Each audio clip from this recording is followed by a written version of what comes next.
have our sunglasses. We're ready to pop them on, and you're not wearing them right now. Congratulations, brother.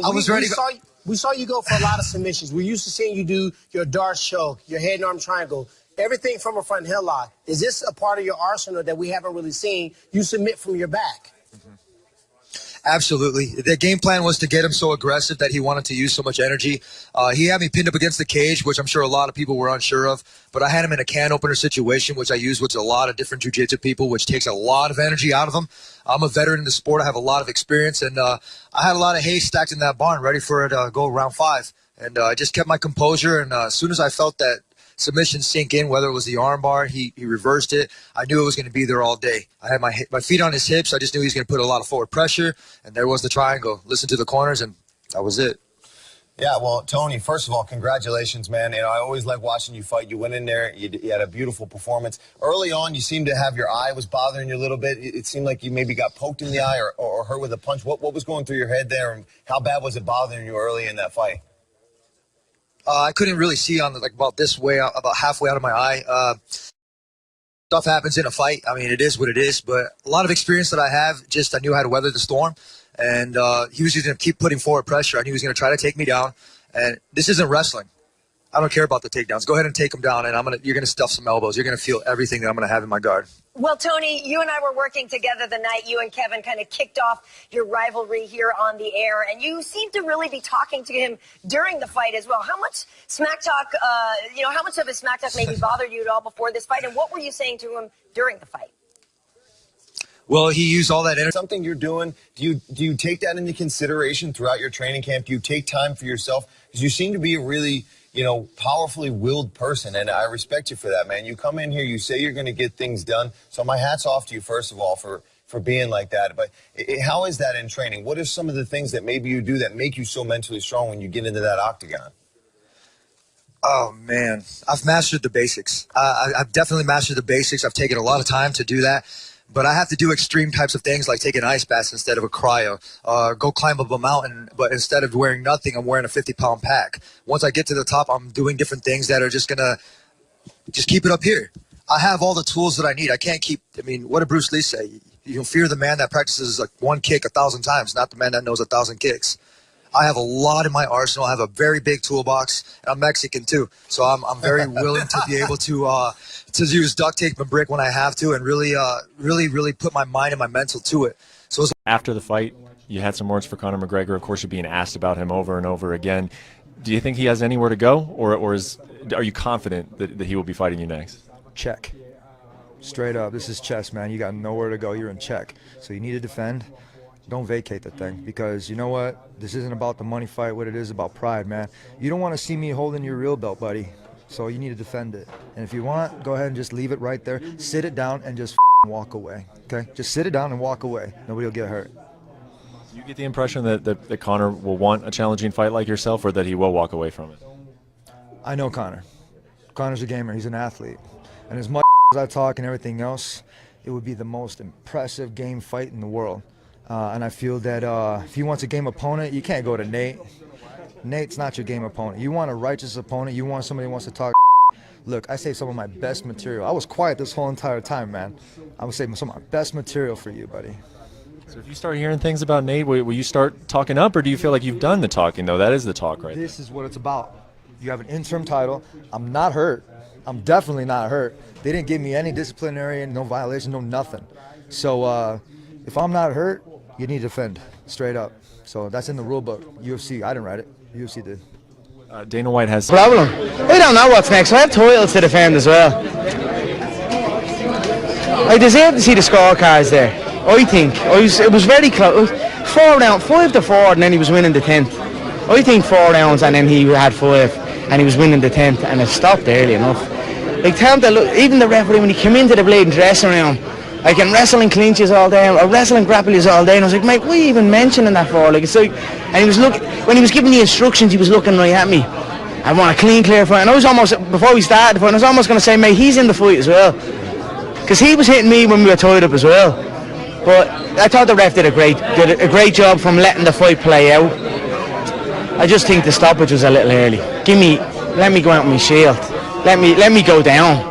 You know what I mean? There was a minute left, 50 seconds left.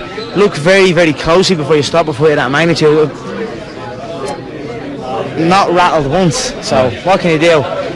In a way, I'm happy for him. 50, you know what I mean?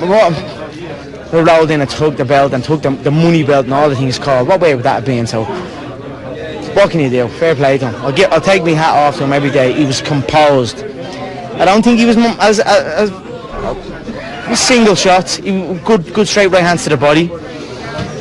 But I had him early rounds, I thought, and then whatever. It's his composure that won him that fight, and his experience. So hats off to him. Is this the most you've enjoyed yourself in your fighting career? Man, I enjoy fighting. Period.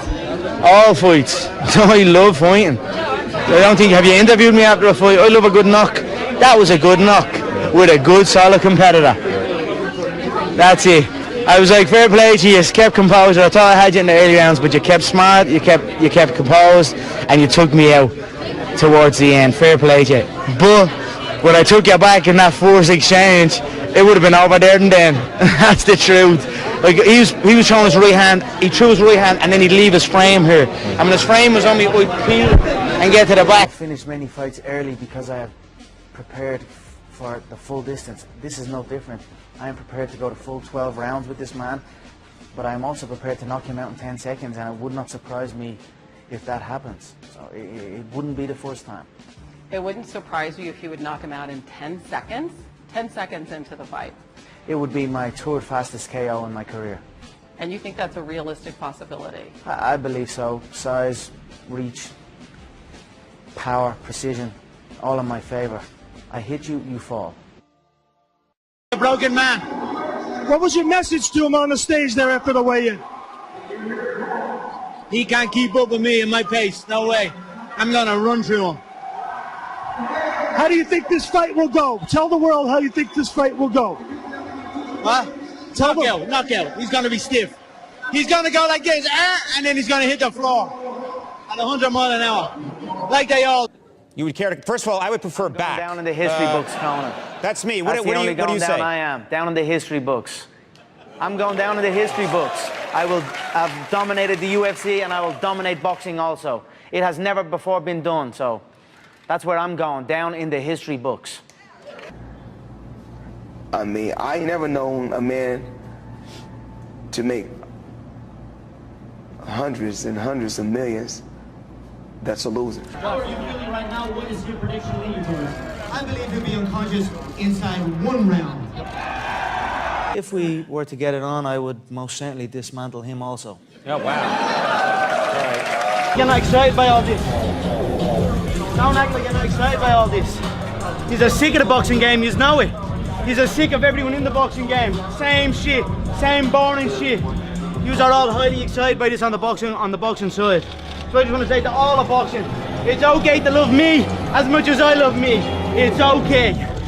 If you lost, I'm a 49-0. I'm gonna walk out that ring with my head high. What other mixed martial artist is there like me? I'm not. He'd need to reincarnate Bruce Lee, and that would be the only person he could bring in that could mimic me of what way I'm coming at him. So I am not like any other mixed martial artist. I'm not like any other boxer. I am in a league of my own, so I will prove that August 20th. I cracked him with the left hand, and I saw him in a bit of panic, but he stayed very. Nice to see that. Conor, going back to the Mayweather fight, the stoppage, in your opinion, now you've watched it back, was it early? Would you prefer to have Adelaide Bird's husband? Adelaide Bird's husband, Robert Bird. That's all I'll say on that. Right. That's her husband. When we came face to face, and we went and we done the rules thing, when Floyd was here and I was here and the ref was here, he was only staring at me. And I'm looking at him staring at me, and I'm like, I could see in the peripheral of my vision that he was just looking at me and he wasn't looking at Floyd. I was almost going to say, he's fighting as well, mate, give him the fucking, give him a rules meeting. You know what I mean, what's going on there?